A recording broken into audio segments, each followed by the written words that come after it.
নমস্কার, জ্যোতির্লোকের পক্ষ থেকে আমি শিল্পা। আজকে আমি আছি কোনারকে সূর্যা টেম্পল। অ্যাকচুয়ালি আমি আপনাদেরকে বাস্তু রিলেটেড অনেক টপিক নিয়ে আমি ডিসকাস করি, আপনারা তো দেখেইছেন। কিন্তু শুধু ডিসকাশন বা স্টাডি বা ওয়ার্ক নয়, আমাদেরকে রিসার্চও করতে হয়। তো রিসার্চের মধ্যে আজকে আমি সূর্যা টেম্পলে যে কিচেনটা দেখতে পাচ্ছেন, যেটি এখন হয়তো কিচেন নেই, কিন্তু আগে ছিল কিচেন। যখন এই সূর্যা টেম্পলটা বানানো হয়েছিল তখন সেই মুহূর্তে বাস্তু গাইডেন্স মেনে বানানো হয়েছিল।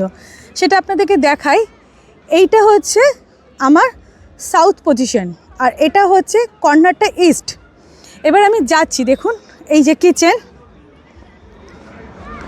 এবং এই কিচেন এরিয়াতে পুরো ঢুকে গেলাম।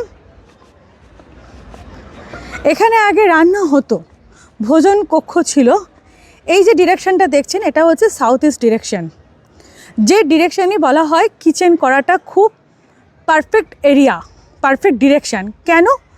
এটা সানলাইটের যে ইউভি রে সকাল 9টা থেকে 12টা মধ্যে যে রেটা আসে, সেই রেটা কোনো এতটাই হেভি থাকে যেটা আমাদের কোনো ওয়েট এরিয়াটাকে ড্রাই করে নেয় খুব ইজিলি।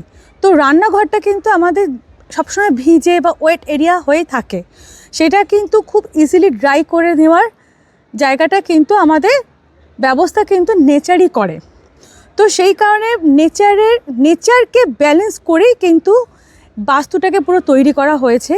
এবং বাস্তু কিন্তু একটা বলতে পারেন একটা জড় বস্তু, আমরা একেই বলি জড় বস্তু, জড় পদার্থ।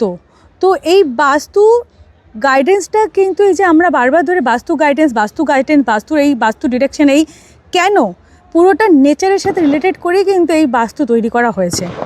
এবার আমি চলে যাই, এই যে সান টেম্পলটা দেখতে পাচ্ছেন, যেটা আসল সূর্য মন্দিরের জায়গাটা, এটা দেখুন, এই দরজাটা দেখুন ইস্ট ডিরেকশন। পুরো প্রথম যে